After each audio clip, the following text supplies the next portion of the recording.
Hello.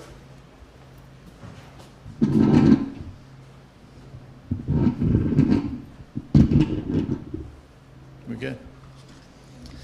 Good morning. I called you here for two things. I want to give you an update on the officer-involved shooting that took place just a couple of hours ago, and I also want to give you an update on a homicide that was reported last week involving two individuals at a homeless camp off of Tahar. That investigation has been completed, and I want to give you the idea or the information that we have. Let's start with what happened this morning that resulted in an officer-involved shooting. At 106 Payne, we got a call about 4:10 this morning. About an hour or so later, we get there and we surround the house. Probably an hour, sooner than an hour.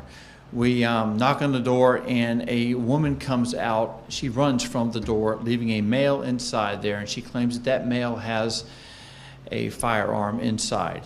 We surround the house, as we do, set up a perimeter, as we do, and a few deputies were out front, and we obviously had the house surrounded while we called our members of our SWAT team.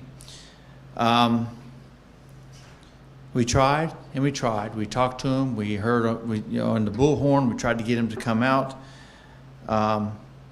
Keep in mind, the individual, his name is Colin West. Colin West was currently inside the house with a gun. He had already threatened his wife. We were already applying for felony warrants on him, so we're not going to walk away. And he is also on probation. He's on 4 years probation, aggravated assault with a deadly weapon, domestic violence in 2019, kidnapping and false imprisonment in May of 2019, and he was found guilty of those, and that's when he got his 6 months of county jail and 4 years of probation, which led him to be a convicted felon.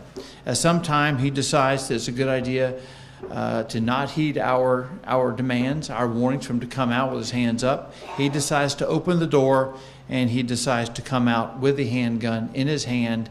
And not only that, he starts to shoot at the deputies that had gathered. Again, keep in mind, we had the house surrounded, so we had 7, 8 deputies out in front of the home. So he starts shooting at our deputies.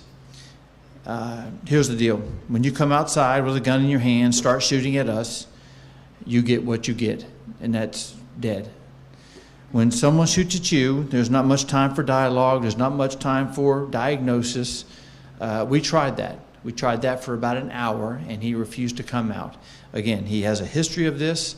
He has threatened his wife, and he decides, instead of giving up, instead of listening to commands, he decides to come out with a handgun, points that handgun at deputies, and shoots. The deputies that were there, probably 7, maybe 8 deputies that were watching the house, all of them had their guns trained on this dangerous felon. And when he started shooting, they started shooting back. So I would say that there were dozens of rounds shot, and unfortunately, Mr. Colin West is deceased. This is not the way we wanted it to end. We gave him plenty of opportunities. He chose not to take those opportunities. So that's what we have right now. The Florida Department of Law Enforcement will conduct an independent investigation, and then they will forward that to the State Attorney's Office. We will do a concurrent investigation. Currently, the deputies that fired are on administrative leave, and we will evaluate that in the days to come. Any questions about this particular investigation? Yes, ma'am. How many deputies are on administrative leave? We look to be 8 deputies. We had deputies from different precincts, so it's not all from one shift. As you can imagine, when we have someone with a gun, everyone that's available will come and help us out. And then how long from when you arrived on scene did you exchange fire with that man? From 4:10, we got the call, and 5:25 shots were fired. So well over an hour. And do you know if you have a history of calls to that address? I don't know the history of the calls. I know that this is not his first time running with law enforcement, but I don't know the history of the calls. We could probably get that, but as I said, this is probably going to be the only thing we're going to say about the case itself. We're going to obviously work with the Florida Department of Law Enforcement, and then our internal affairs will take a look at it, a concurrent look at it as well. Were deputies injured at all? Thank you. No deputies were injured. The only injured individual was Colin West, and he is deceased at the scene. Now, I don't know if there's any injuries to his wife, who escaped when we knocked on the door, and she exited. All right, I'm going to go to another case that we had. This one happened, if you recall, last week, and it was on 9/28, and it happened in a homeless camp off of Tahar. We had a male that was a single gunshot wound to the stomach, and he subsequently died from his injuries. The shooter is a gentleman by the name of Harry Jefferson, a black male, 57 years old. An altercation took place at this homeless camp.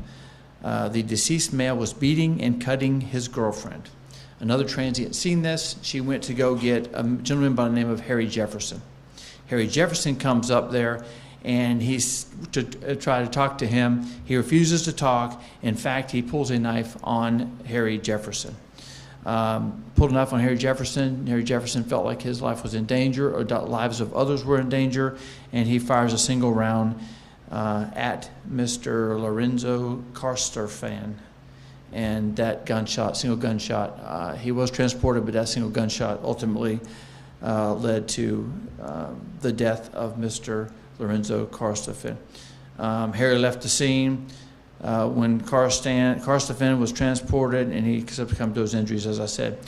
When we look at this case, we found out that this was not the first time that Lorenzo Carstafan had pulled a knife, not the first time that he had threatened somebody. On May 24th, he got a reporting of a beating and a cutting on May 24th. He was also a suspect on May 25th. He pulled a knife on others.